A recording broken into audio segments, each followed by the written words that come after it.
사랑하는 하나님, 오늘도 우리 가운데 함께 해주셔서 우리를 깨워주시고 이 자리로 인도해 주셔서 감사합니다. 아멘. 하나님, 오늘 우리가 하루를 시작할 때 주의 성전에서 시작하게 하시고 주여. 주의 말씀을 들으며 기도하며 이 하루를 시작할 수 있도록 축복해 주셔서 감사합니다. 아멘. 하나님, 너무나 당연한 축복 같지만 하나님 그렇지 않습니다. 우리에게 주신 이 호흡, 이 생명, 이 건강, 우리가 오늘 하루 살 때에 주의 영광을 위해 살 수 있도록 도와주시고 우리의 모든 삶을 통해 예수 그리스도의 아름다운 이름이 드러날 수 있도록 도와주시옵소서. 아멘. 하나님께서 아브라함에 주셨던 그 축복처럼 우리를 통해 우리 주변에 있는 사람들이 복받을 수 있도록 도와주시고 아멘. 예수 그리스도를 아는 복이 그들에게 임할 수 있도록 도와주시옵소서. 아멘. 특별히 우리 자녀들과 남편과 아내와 우리 사랑하는 가족들이 오늘 하루 살아갈 때에 어려움 당하지 않도록 도와주시고 특별히 건강함으로 오늘 하루 살아낼 수 있도록 도와주시옵소서. 하나님, 오늘 주의 전에 나올 때에 특별히 시간을 구별하고 물질을 구별하여 주께 드리는 귀한 손길들이 있습니다. 그 마음을 다 헤아려 주셔서 하나님께 주시는 하늘에 속한 모든 신령한 복으로 그 삶을 충만하게 채워주셔서 하나님 살아갈 때 부족함 없도록 어려움 없도록 모든 것에 넉넉하게 공급하여 주시옵소서. 아멘. 특별히 질병으로 인해서 기도하며 남몰래 눈물 흘리는 분이 계시다면 하나님 예수 그리스도의 놀라운 십자가 은혜가 임할 수 있도록 도와주셔서 하나님 주의 치료의 광선이 임하여 그 치료의 속도가 빠를 수 있도록 도와주시며 온전하게 회복될 수 있도록 도와주시옵소서. 오늘 모든 일정을 다시 한번 주께 부탁드립니다. 감사합니다. 사랑하는 예수 그리스도의 귀하신 이름으로 함께 기도드렸습니다. 아멘. 우리가 지금 히브리서 2장까지 살펴봤는데요. 2장까지 흐름은 어떻게 되냐면은 한번 보세요. 어저께도 말씀을 드렸지만 새벽 예배 시간에는 좀 약간 좀 어렵지만 중요한 것을 좀 다뤄드리고 싶어요. 히브리서는요 1장 1절부터 3절까지 예수님께서 뛰어나세요. 누구보다 뛰어나시나요? 구약에 언급된 선지자들보다 뛰어나십니다. 1장 4절부터 2장 18절은 예수님께서 뛰어나세요. 누구보다요? 천사보다 뛰어나세요. 근데 3장 1절부터 6절은 예수님이 뛰어나세요. 누구보다 뛰어나면은 모세보다 뛰어납니다. 우리가 가진 질문은 이것이에요. 이것은 그냥 성경을 읽기만 하셔도 알 수가 있어요. 아니, 예수님은 선지자보다 뛰어나, 천사보다 뛰어나, 모세보다 뛰어나, 이 관계가 뭐냐는 거예요. 혹시 한 번만 들어보세요. 성경은 아무렇게나 기술되어 있지 않고 굉장히 잘 조직되어 있고 구조가 명확합니다. 그 중에 하나가 뭐냐면은 연속이라는 구조예요. 연속, 아마 대부분 처음 들어보셨을 텐데 히브리서의 구조 가운데 하나는 연속이에요. 연속을 어떻게 설명하면 좋을까? 저는 유럽에서만 이제 가르치다 왔었거든요. 한 8년 반 정도. 근데 그때는요 학생들이 유럽 사람들이 이걸 말을 잘 몰라요. 그런데 한국 사람들은 금방 합니다. 왜냐하면 우리가 어렸을 때부터 노래 하나가 있는데 이게 가장 대표적인 연속이에요. 그 노래가 바로 뭐냐면 이거예요. 원숭이 똥구멍은 빨개, 빨가면 사과, 사과는 맛있어, 맛있으면 바나나, 바나나는 이렇게 계속 꼬리에 꼬리를 물지 않습니까? 그거를 연속이라고 말해요. 근데 그런 식으로 히브리서가 되어 있는 것이에요. 계속 꼬리에 꼬리를 물고 더 깊이 들어가기 때문에 다른 성경은 뭐 그렇진 않으시겠지만 다른 성경은 중간부터 읽어도 이해가 돼요. 그러나 이런 연속의 구성의 법칙을 가지고 있는 성경의 특징은 중간부터 읽으면 이해가 안 됩니다. 왜 갑자기 모세야? 왜 갑자기 여호수아야? 왜 갑자기 대제사장이야? 갑자기 툭 튀어나오기 때문에 이런 연속의 구조를 가진 성경은 처음부터 읽으셔야 될 필요가 있겠죠. 그러면 관계 한번 보실까요? 선지자, 천사, 모세. 여러분, 선지자의 가장 중요한 역할은 제가 어제 설명드렸죠? 선지자의 가장 중요한 역할은 뭔가요? 하나님의 말씀을 받아 사람들에게 전달해 주는 것이에요. 그러면 천사의 목적은 뭔가요? 여러분 혹시 기억나세요? 창세기 보시면 하나님이 아브라함에게 소돔과 고모라를 멸망시킬 것을 말씀하세요. 누구를 통해서요? 천사를 통해서요. 하나님은 마리아에게 예수님이 태어날 것을 수태고자 하시죠. 알려주세요. 누구를 통해서요? 가브리엘을 통해서요. 그러므로 구약뿐만 아니라 신약에서도 천사의 중요한 역할은 뭔가요? 하나님의 메시지를 사람들에게 전달해 주는 것이에요. 보세요. 선지자들이나 천사 모두 이름은 다르지만 역할이 같아요. 그 역할은 뭔가요? 하나님의 메시지를 사람들에게 전달해 주는 것이에요. 모세는요 가장 대표적이죠. 하나님의 말씀, 구약성에 옮겼된 창세기, 출애굽기, 레위기, 민수기, 신명기 가장 중요한 하나님의 말씀을 받아 사람들에게 전달해 준 가장 중요한 역할을 감당했던 사람이 모세입니다. 그래서 히브리서 기자는 예수님이 선지자보다 뛰어나다, 천사보다 뛰어나다, 모세보다 뛰어나다라고 말하는 것이에요. 이 모세보다 뛰어나다라고 말하는 부분은 굉장히 재밌습니다. 사실은 이 부분부터 히브리서가 어려워져요. 그래서 제가 생각했어요. 제가 한 히브리서만 17년 가르쳤거든요. 어떻게 하면 이 부분을 성도님들이 이해할 수 있게 쉽게 가르쳐 드릴까? 그래서 제가 도표를 만들었거든요. 그러니까 오늘 그 도표를 보시면 아마 이해가 되실 거예요. 그러니까 여기부터 한번 제가 시작하죠. 예수님은 모세보다 뛰어나다라고 말하는데, 이 모세보다 뛰어나다는 이 부분을 설명할 때에 히브리서 기자는 굉장히 독특한 방법을 가지고 옵니다. 오늘 한번 잠깐 보시겠습니까? 히브리서 3장. 히브리서 3장, 오늘 본문을 보시면 될 것 같아요. 히브리서 기자는 예수님이 모세보다 뛰어나다는 개념을 어떻게 가져오냐면은 하나님의 집이라는 개념을 가지고 와요. 하나님의 집. 하나님의 집이라는 개념을 가지고 와서 모세와 예수님을 대조시킵니다. 어떻게 하는지 한번 보실까요? 2절 보세요. 오늘 읽었던 2절. 그는 자기를 세우신 이에게 신실하시기를 모세가 하나님의 온 집에서 한 것 같이 하셨다는 거예요. 온 집에서는 사실은 정확히 번역하면은 온 집 안에서예요. 그러니까 영어로도 in이라는 전치사가 있거든요. 한번 보세요. 5절 연결됩니다. 또한 모세는 장래에 말할 것을 증언하기 위하여 하나님의 온 집 안에서 어떤 역할을 감당했나요? 종의 역할을 감당했어요. 자, 그러니까 여기 보세요. 히브리서 저자는 예수님이 모세보다 뛰어나다라는 개념을 설명하기 위해 하나님의 집을 가지고 오는데, 하나님의 집과 모세의 관계는, 모세는 하나님의 집 안에서 하나님의 집을 받들어 섬기는 종의 역할이에요. 뭐 어렵지 않지요? 그러니까 그냥 본문 정리한 거예요. 자, 정리 잘 하셔야 됩니다. 하나님의 집과 모세의 관계는, 모세는 하나님의 집 안에서 섬기는 종이에요. 그러면 예수님은 어떤지 보실까요? 6절. 그리스도는, 그러니까 예수 그리스도는요, 하나님의 집을 맡은, 그러니까 다스리는 누군가요? 아들이에요. 그러니까 하나님의 집과 예수님의 관계는 위에다 적으면 되겠죠. 예수님은 하나님의 집을 맡아 다스리는 아들의 역할이에요.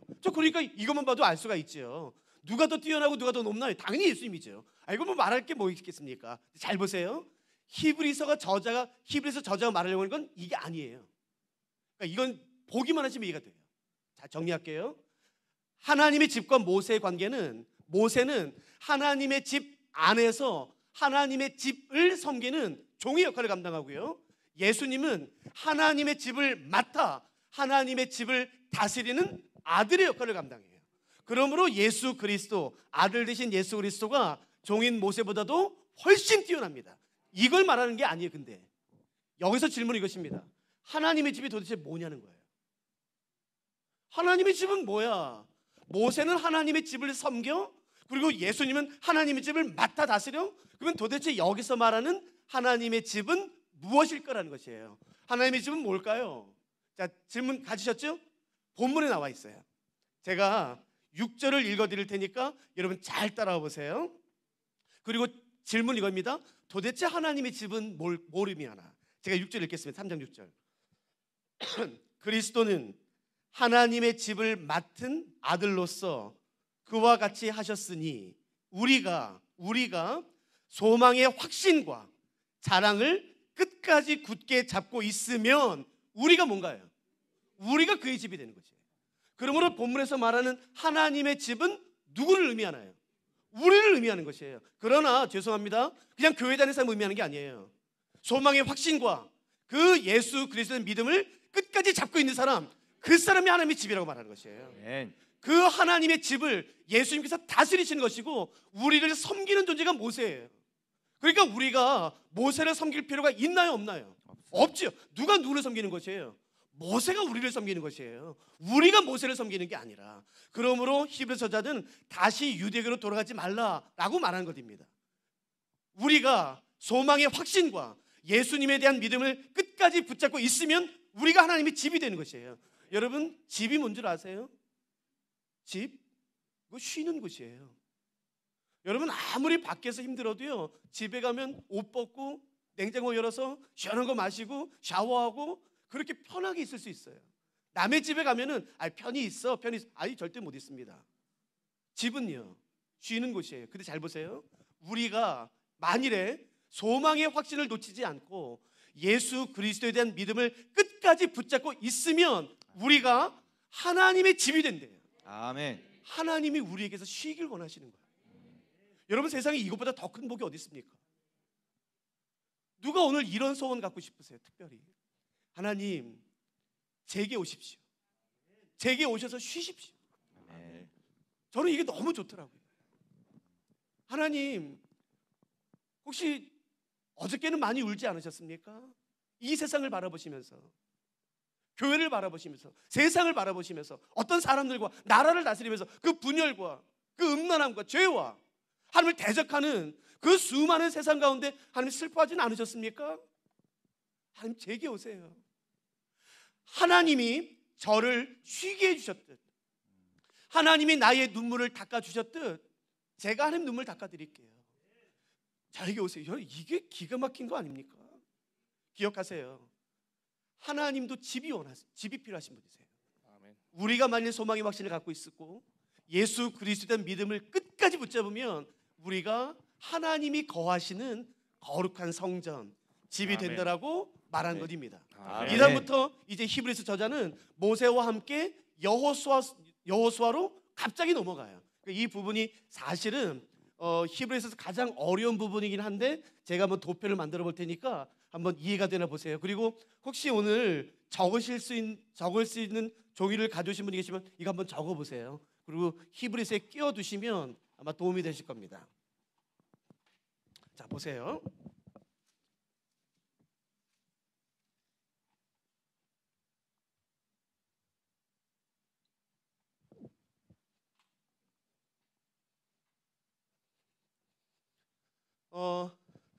이스라엘 백성들이 출애굽을 했어요. 갑자기 아마 히브리서 읽어보시면 아시겠지만 3장에서 4장으로 갑자기 여호수아가 튀어나와요. 왜 갑자기 여호수아가 튀어나오는 거야? 그걸 제가 한번 설명해 볼 테니까 이해가 되나 보세요. 제가 천천히 해드릴게요.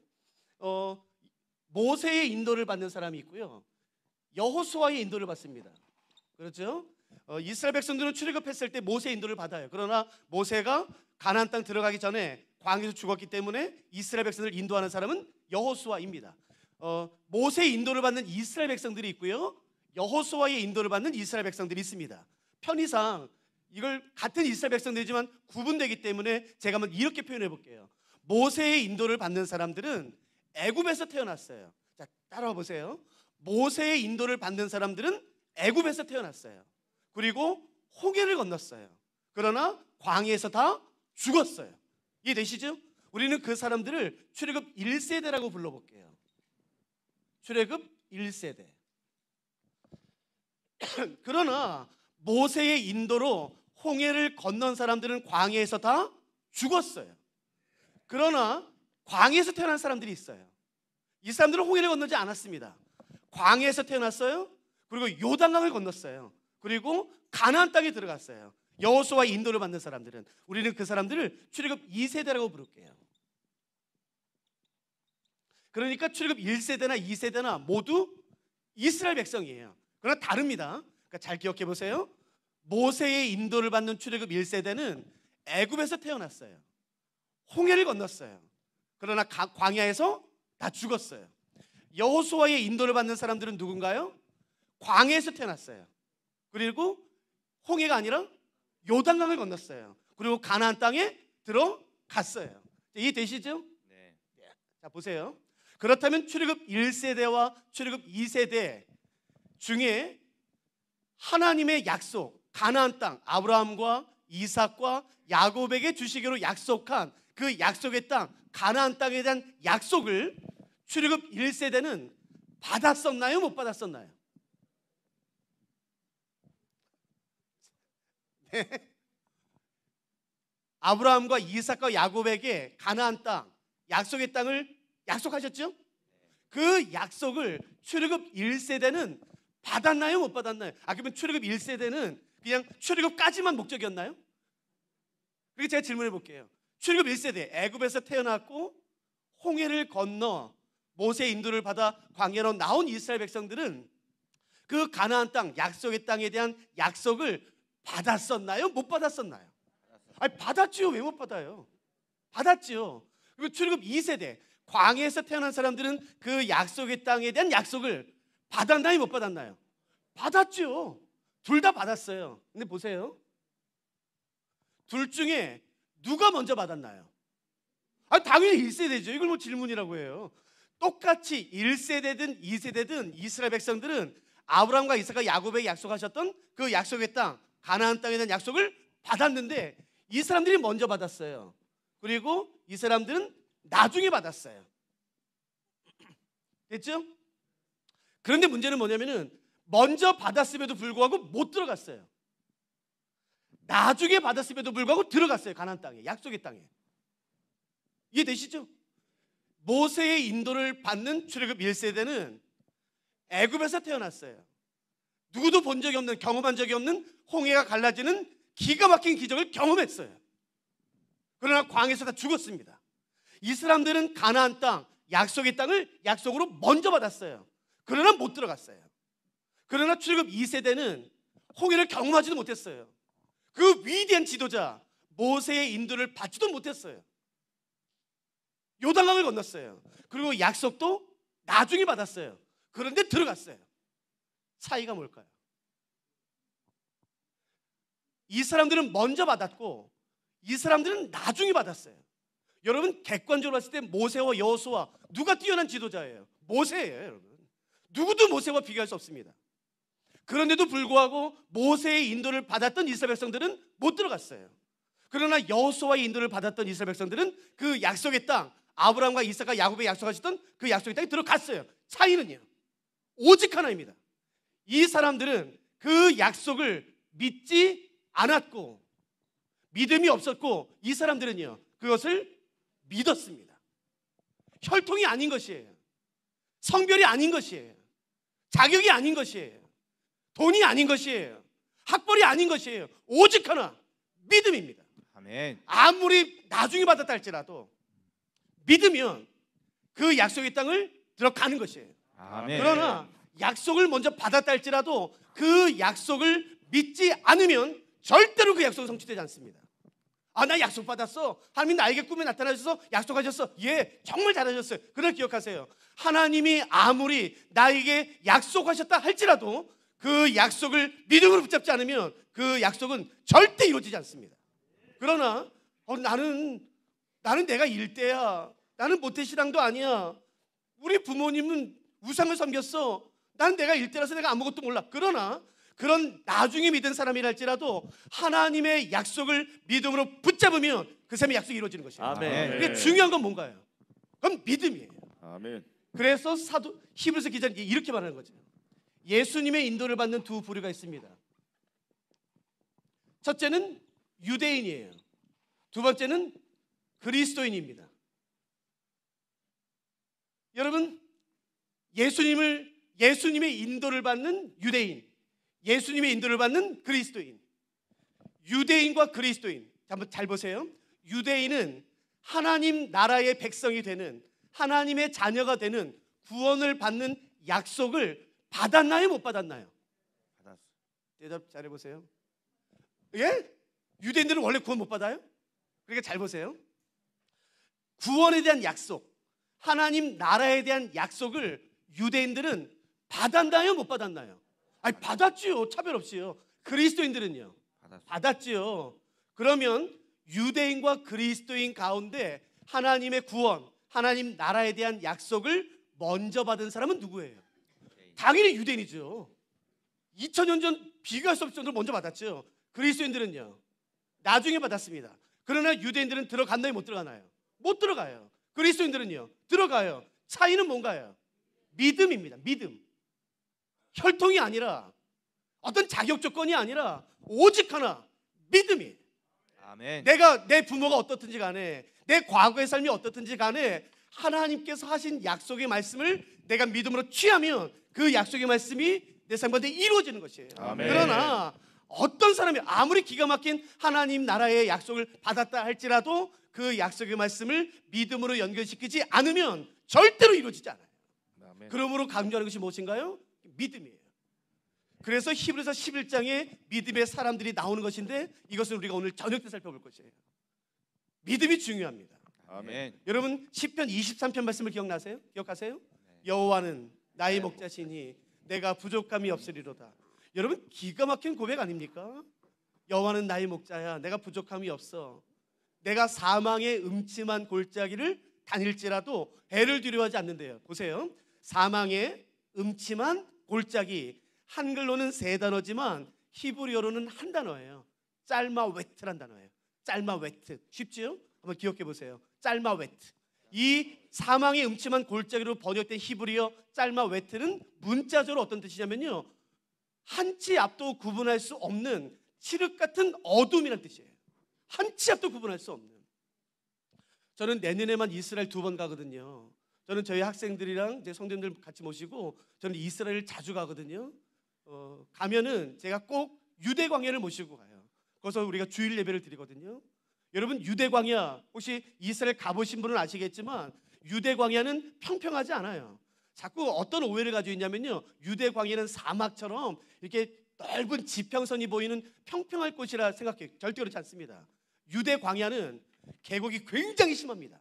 그리고 모래알처럼 굉장히 동글동글 되어 있기 때문에요, 발을 잘못 디디면 쭉 미끄러져서 10m, 20m 밑으로 다 떨어져요. 죽습니다. 굉장히 위험해요. 그러니까 한 낮에 가도 발을 조심조심해서 조심스럽게 가야 되는 것이 유대 광야예요. 근데 여러분 불이 없어요. 깜깜해요. 달도 없어요. 한치 앞도 구분할 수 없어요. 거기를 어떻게 걸어갑니까? 뭐가 있는 줄 알고 어떻게 갑니까? 그게 짤마웨트예요. 그게 사망이 음침한 골짜기예요. 근데 히브리서 10편 23편 저자는 다윗은 말하죠. 내가 사망의 음침한 골짜기를 다닐지라도 내 두렵지 않아. 왜요? 여러분 원수의 목전에서 내게 상을 베풀어 주신대요. 여기서 말하는 상은 트로피가 아니죠. 영어로 테이블이에요. 정확히 말하면 목초지, 밥상입니다. 밥상. 트로피가 아니라 밥상. 왜 하필이면 원수 앞에 밥상을 차려줘요? 최악에. 여러분 내 목을 노리는, 내 생명을 노리는 맹수가 바로 앞에 있어요. 그 맹수가 바로 앞에 있는데 내가 무슨 수로 마음 편하게 밥 먹습니까? 그런데 저자는 말해요. 원수의 목전에서 상을 베풀어 주시는데 내가 평안하대요. 내 잔이 넘치대요. 아멘. 여러분 어떻게 하면 우리도 이런 기가 막힌 고백할 수 있을까요? 사망의 음침한 골짜기 어제 두렵지 않아. 내가 원수의 목전에 있어도 내가 두렵지 않아. 아멘. 내 잔이 넘쳐. 여러분 어떻게 하면 우리도 이런 기가 막힌 고백할 수 있을까요? 잘 들어보세요. 시편 23편을 푸는 열쇠는 1절입니다. 1절. 여호와가 나의 목자라는 사실이 믿어지면 게임 끝이에요. 아멘. 그러나 여호와가 나의 목자라는 사실이 믿어지지 않으면 두렵습니다. 불안합니다. 지금 내가 있는 곳이 푸른 초장이에요. 지금 내가 있는 곳이 쉴만한 물가예요. 나를 해하려고 하는 맹수는 어디도 없어요. 그런데 두렵습니다. 내가 다 해야 될 것 같아요. 내가 뭔가 성을 쌓아야 될 것 같아요. 내가 뭔가 준비를 해야 될 것 같아요. 지금 나는 푸른 초장에 있어요. 내 은행 계좌에는 돈이 넘쳐요. 내 남편, 내 자식들은 다 잘 돼요. 건강해요. 아무 문제 없어요. 근데 불안해요. 아니야, 이거 불안해. 뭔가 해야 될 것 같아요. 그러나 여호와가 나의 목자라는 사실이 믿어지면 내가 사망의 음침한 골짜기에 있다 할지라도, 원수의 목전 앞에 있다 할지라도 평안할 수 있어요. 그러므로 아멘. 중요한 것은 내가 지금 어떤 상황 가운데 있냐가 아닌 것이에요. 믿음입니다. 아멘. 여호와가 나의 목자라는 사실이 믿어지면 게임 끝. 아멘. 오늘 우리가 하루를 살아가야 되는데 하루를 살아본 사람은 아무도 없어요. 오늘 하루 동안, 오늘 수요일 하루 동안 무슨 일이 펼쳐질지, 누구를 만나게 될지 아무도 몰라요. 근데 여러분 두렵지 않을 수 있어요. 그건 바로 뭐냐면은 믿음입니다. 아멘. 여호와가 나의 목자라는 사실이 믿어지면 평안할 수 있는 것이에요. 아멘. 그러므로 구해야 되는 것은 믿음이에요. 아멘. 하나님 상황을 바꿔주십시오. 아니요. 상황이 아무리 바뀌어서 내가 원하는 상황이 된다 할지라도 믿음이 없으면 불안한 것이에요. 두려운 것이에요. 그러므로 오늘 다른 거 구하지 마세요. 믿음을 간구하세요. 하나님, 아멘. 나에게 믿음 주십시오. 그래서 아멘. 내가 어떤 상황이 있다 할지라도 두려워하지 아니하며 염려하지 않을 수 있도록 도와주십시오. 아멘. 여호와는 나의 목자라는 믿음. 아멘. 저는 영국에서 성경을 공부한 다음에 감사하게도 거기서 가르칠 기회가 주어졌어요. 영국에서 성경을 가르치고 있을 때에 파키스탄의 한 형제가 저희 베이스의 일을 도와주기 위해서 잠깐 왔었어요. 아시아에서 온 사람들은 거의 없었기 때문에 제가 정말 잘 대해줬거든요.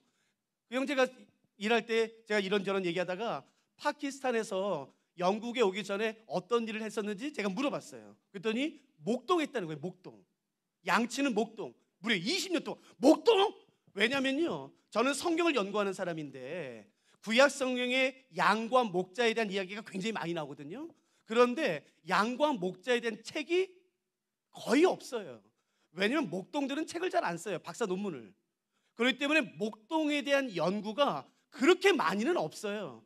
전 궁금한 게 참 많았는데, 근데 이 형제가 파키스탄에서 목동을 무려 20년이나 한 거예요. 근데 재밌는 것은 파키스탄의 목동 생활과 이스라엘, 팔레스타인의 목동 생활이 굉장히 비슷합니다. 그래서 제가 데려놓고 굉장히 많이 질문했어요. 야, 이거 뭐야, 이거 뭐야. 그래서 제가 깜짝 놀랄 만한 것들을 몇 개 발견했는데 한번 들어보세요. 파키스탄도 그렇고 팔레스타인, 이스라엘도 그렇고 목동의 아주 중요한 특징 가운데 하나는 뭐냐면은, 저는 저희 할아버지, 저희 부모님 고향이 충청도세요. 보은과 옥천이신데, 그래서 저는 초등학교 때 늘 여름방학, 겨울방학 되면은 그 할아버지 집에 놀러 갔었거든요. 아직도 기억나는 것은 뭐냐면은 소가 많지도 않은데 뭐 한두 마리, 두세 마리 있는데 집집마다 외양간이 있어요. 집집마다. 그렇죠? 한국은 집집마다 외양간을 만들어요. 그러나 파키스탄과 이스라엘은 그러지 못합니다. 굉장히 좁아요. 그래서 집집마다 외양간을 만드는 게 아니라 마을 단위로 우리를 만들어요. 마을 단위로. 그래서 가면요, 그 마을마다 큰 우리가 있는데 거기 한 200마리, 300마리 있어요. 와, 여기 되게 부자다. 아니요, 부자가 아니라 마을 사람들의 모든 양과 소가 한 곳에 있는 것이에요. 그래서 마을 단위로 우리를 만듭니다. 그래서 어떻게 하냐면 1년에 한 번씩 마을 사람들 전체의 양과 소를 맡아서 돌봐줄 목동을 뽑습니다. 미스터 목동. 1년에 한 번씩. 그래서 질문하죠. 자, 2022년 우리 올 한 해 동안 우리 마을 사람들 전체의 양을 맡아서 이렇게 돌봐줄 목동 한번 자원해 보세요. 그러면 저요 하는 거예요. 근데 이 형제가 그걸 한 거예요. 들어보세요. 자원하면 날짜를 정한 다음에 마을 사람들이 한 곳에 다 모여요. 그리고 자원한 사람들이 무대에 섭니다. 그리고 뭐 하는지 아세요? 우통 벗깁니다. 우통 벗겨서 딱 하나 봐요. 뭐 볼까요? 여러분 얼마나 많은 근육이 있나 볼까요? 막 식스팩? 식스팩 보신 적 있으세요? 없으세요, 어머니들? 야, 근육을 여러분 보세요. 당신은 목동 생활 몇 년 했어요? 23년? 23년 베테랑 아니야? 23년? 예, 우통을 벗겨봤는데요, 상처 하나 없어요. 맨드라미, 근육만 있어요. 여러분 이게 뭘 의미하나요? 여러분 목동이 양을 돌볼 때 맹수가 절대로 공격하지 않죠? 아닙니다. 맹수는 양과 소가 어디에 있는지 본능적으로 알아요. 한 달에 한 번이 아니라 거의 매일마다 공격해요. 거의 매일마다. 맹수는 양떼가 소떼가 어디 있는지 본능적으로 알기 때문에 수도 없이 공격합니다. 근데 이 사람은 23년 동안 목동 생활했는데 상처가 하나도 없어요. 뭘 의미하나요? 맹수가 양을 공격했을 때 이 사람은 어떻게 한 건가요? 도망간 거예요. 내 미쳤어. 내 양도 아닌데 내가 왜 싸워? 도망간 거예요. 근데 여러분 보세요. 넌 목동 생활 몇 년? 4년? 야, 고작 4년. 아이고 어린애네. 근데 우통 벗겨봤는데 여기 곰발 자국 있어요. 여기 사자, 늑대 이빨 있어요. 무슨 의미예요? 내 양은 아니지만 나를 믿고 맡겨준 그 양을 지키기 위해 그 양 늑대와 곰과 싸운 거예요. 여러분 같으면 누구에게 내 양을 맡기시겠습니까? 오래된 사람이에요? 아니요, 상처 있는 사람입니다. 여러분 그거 아세요? 우리 주 예수 그리스도의 몸에 상처가 많습니다. 우리를 구원하시기 위해 그분의 손과 발과 머리와 옆구리에 상처가 있어요. 예수님이 요한복음 10장에서 말씀하십니다. 나는 선한 목자라. 여러분 예수님이 정의하시는 선한 목자의 정의는 뭔가요? 보호하는 게 아닙니다. 요한복음 10장에 보시면 예수님께서 스스로 정의하시는 선한 목자의 정의는, 선한 목자는 자기 양을 위하여 목숨을 버리거니와예요. 내 너 때문에 죽을 수 있어. 내 너 때문에 기꺼이 죽을 수 있어. 내 물려 죽을 수 있어. 너를 보호하다가. 여러분, 그분이 우리의 선한 목자세요. 그런데 이 선한 목자 대신 예수님에 대한 믿음이 있으면, 그러므로 내가 사망의 음침한 골짜기를 가도 맹수가 있어도 두렵지 않아요. 하나님이 지켜주실 거야. 그러나 이 믿음이 없으면 어떤 어려움도 없어요. 내가 있는 곳이 푸른 초장이에요. 쉴 만한 물가예요. 그런데도 두렵습니다. 그러니까 여러분, 중요한 게 뭐냐면은 믿음이에요. 아멘. 하나님, 오늘도 나에게 믿음 허락해 주십시오. 아멘. 나에게 믿음. 아멘. 여러분, 믿음은 사람들이 보지 못하는 것을 보게 하는 능력이 있어요. 아멘. 사람들이 보지 못하는. 열왕기 하에 보시면 엘리사가 있을 때에 주변에 아람이라는 나라에서 공격을 해요. 공격할 때마다 그 루트가 다 들통나요. 사람이 말하죠. 우리 중에 스파이가 있다. 아니요, 왕이시여. 우리 중에 스파이가 있는 게 아니라 저 이스라엘에 엘리사라는 사람이 있습니다. 근데 그게 뭐, 엘리사라는 사람은 하나님의 사람이어서 우리가 여기서 이야기하는 걸 다 합니다. 그게 말이 되냐? 야, 세상에 엘리사는 이스라엘에 있고 우리는 아람에 있다. 근데 그 사람이 어떻게 우리가 말하는 걸 다 듣고 다 할 수 있어? 우리 전략을 다 할 수 있어? 아이, 그게 됩니다. 그래, 한번 해보자. 근데 진짜 맞는 거예요. 그래서 기억나시죠? 아람의 왕이 엘리사가 사는 성에 군대를 보내 빙 둘러 진을 칩니다. 그러자 엘리사의 종이 두려워 떨어요. 그 모습을 보고 우린 죽었습니다. 우린 죽었습니다. 두려워 떨어요. 근데 재밌는 건 뭐냐면은 같은 것을 바라보고 있었던 엘리사는 두려워하지 않아요. 왜일까요? 엘리사는 종에게 보이지 않았던 것이 보였어요. 그건 뭔가요? 하나님께서 보내신 하나님의 불병거와 군대, 천군천사였던 것이에요. 여러분, 그것을 보게 하는 것이 믿음입니다. 아멘. 믿음은 다른 사람들이 보지 못하게 하는 것을 보게 하는 것이, 그러므로 두렵지 않은 것이에요. 아멘. 그래서 아멘. 믿음으로 살아야 되는 것이겠습니다. 아멘. 여러분, 누가 오늘 이 믿음을 좀 간구하시겠습니까? 하나님, 내가 뭘 기도할지 모르겠습니다. 나에게 믿음 주십시오. 내가 오늘 하루 어떻게 살지 모르겠을 때 하나님 믿음 주십시오. 두려워하지 아니하며 염려하지 않고 아멘. 내가 누구를 만난다 할지라도 평안하며 안연할 수 있는 그 믿음으로 내가 오늘 살 수 있도록 도와달라고 우리 같이 간구하는 것이에요. 아멘. 제가 한 가지만 더 하고 마칠까요? 성경에는 평안, 평강, 화평, 평화라는 단어가 나옵니다. 사도 바울은 이 단어를 통해서 사람들에게 인사하길 좋아해요. 한번 보세요. 평강, 평안, 평화, 화평. 한글 성경에 보시면 평강, 평안, 평화, 화평 네 단어가 나와요. 차이가 뭘까요? 도대체 평강과 평안은 어떤 차이가 있을까요? 평안과 평화는 어떤 차이가 있을까요? 평화는, 화평은 또 뭘까요? 도대체 이 단어가 한글 성경에 나오는데 이 차이가 뭐냐는 거예요. 이런 질문을 가지셨던 분은 오늘 잘 들으세요. 차이 없습니다. 왜냐하면 이 네 단어로 번역된 헬라어는 한 단어예요. 에이레네예요. 저도 지금 성경 쓰고 있거든요. 여러분, 헬라어 한 단어가 네 단어로 번역됐어요. 그래서 좀 약간 아쉬워요. 차이가 있는 것처럼, 다른 것처럼. 아니요. 평강, 평안, 평화, 화평 이 네 단어는 다 같은 뜻입니다. 헬라어로 뭐라고요? 에이레네.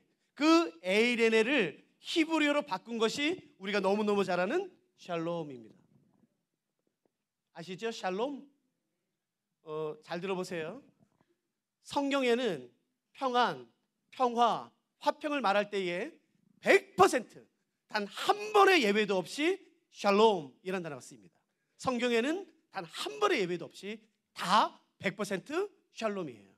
그런데 예수님 당시, 사도 바울 당시에 성경 이외에 기록된 다른 글들이 굉장히 많아요. 수천, 수만 건이 됩니다. 편지, 소설, 수필, 연설문, 시, 굉장히 많은 작품들이 있는데 거기에 보시면 똑같이 평안이 나와요. 그런데 단 한 번도 샬롬이라는 단어가 안 나와요. 단 한 번도. 평화를 말하는데 그때 쓰이는 단어는 이 단어입니다.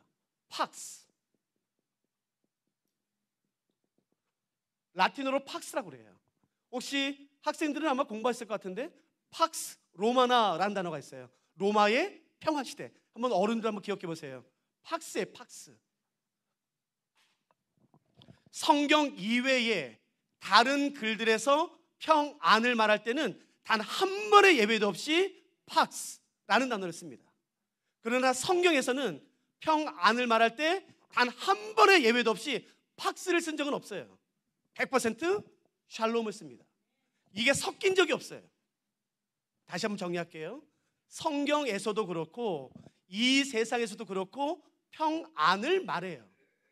평안. 근데 성경에서는 항상 100% 어떤 단어를 쓴다고요? 샬롬. 성경 이외의 이 세상에서는 어떤 단어를 쓴다고요? 팍스. 두 단어가 섞인 적이 없습니다. 근데 뜻이 다릅니다. 잘 들어보세요. 팍스는 조건이 있어요. 4가지 조건이. 그 4가지 조건이 맞아야지만 쓸 수 있어요. 첫째, 정치적으로 안정돼 있어야 돼요. 두 번째, 경제적으로 안정돼 있어야 돼요. 셋째, 전쟁이 없어야 돼요. 넷째, 로마 안에서 어떠한 갈등도 없어야 돼요. 정치적으로 안정돼 있어요. 경제적으로도 잘 살아요. 지금 전쟁도 없어요. 그런데 로마 안에서 갈등이 있다면 이 팍스라는 단어를 못 씁니다. 갈등이 없어요.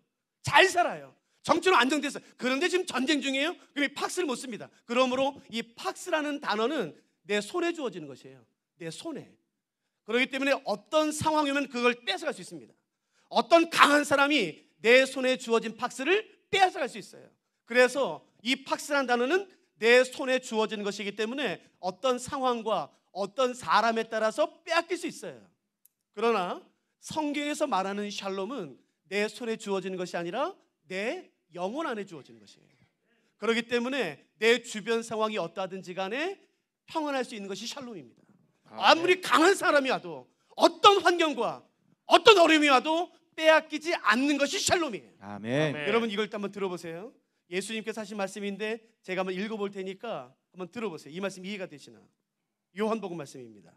평안을 너희에게 끼치노니 곧 나의 평안을 너희에게 주노라. 여기서 말하는 평안은 뭐라고요? 샬롬이에요. 잘 들어보세요. 평안을 너희에게 끼치노니 곧 나의 평안을 너희에게 주노라. 내가 너희에게 주는 것은 세상이 주는 것과 같지 아니하리라. 아멘. 여기서 말하는 세상이 주는 것은 우리가 뭘 의미하겠습니까? 팍스예요. 예수님 말씀하세요. 나는 너희에게 팍스를 주고 싶지 않아. 팍스를 주려고 내가 온 게 아니야. 나는 너희에게 샬롬을 주려고 한 거야. 아멘. 근데 참 재미있는 것은 뭐냐면요, 대부분의 그리스도인들이 팍스에 만족합니다. 내 기도 제목이 이루어지면 그때 평안해요. 그때 안정감을 느껴요. 여러분, 하나님이 주길 원하시는 것은 팍스가 아니에요. 샬롬입니다. 아멘. 어떤 상황과 어떤 어려움과 아무리 무서운 적이 있다 할지라도 흔들리지 않는, 빼앗기지 않는 그 샬롬을 우리에게 주길 원하시는 것이에요. 아멘. 누가 오늘 집 이걸 간구하시겠습니까? 예수를 믿어도 똑같이 두려워요. 똑같이 흔들려요. 똑같이 평안함이 없어요. 아니요. 그건 그리스도의 삶이 아닌 것이에요. 내가 어떤 상황 가운데 있다 할지라도 하나님이 주시는 그 위로부터 임하는 샬롬, 평안이 임하면 그 샬롬이 내 영혼을 사로잡으면 여러분 절대로 빼앗기지 않습니다. 아멘. 흔들리지 않는 것이에요. 아멘. 진짜로 이 샬롬으로 사는 사람이 있는 거예요. 에이, 세상에 그런 사람이 어디 있어? 다 똑같은 거야. 사람은 그거 만나면 두렵고 염려되고 그런 거야. 아니요, 그렇지 않습니다. 이 세상에는 진짜 믿음으로 샬롬으로 사는 사람들이 있습니다. 아멘. 우리가 오늘 그걸 간구하고 싶은 것이에요. 여기 학생들이 와 있어요. 얼마나 두려운지 몰라요. 미래에 대해서 두려워할 필요 없어요. 하나님 우리가 동행하신다는 그 믿음. 아멘. 하나님이 내 선한 목자 되신다. 나를 인도하신다. 나와 함께 하신다. 그 샬롬에 대한 믿음이 있으면 두렵지 않은 것이에요. 아멘. 여러분, 그래서 우리가 오늘은 그걸 간구하고 싶은 것이에요. 하나님, 나에게 믿음 허락해 주십시오. 아멘.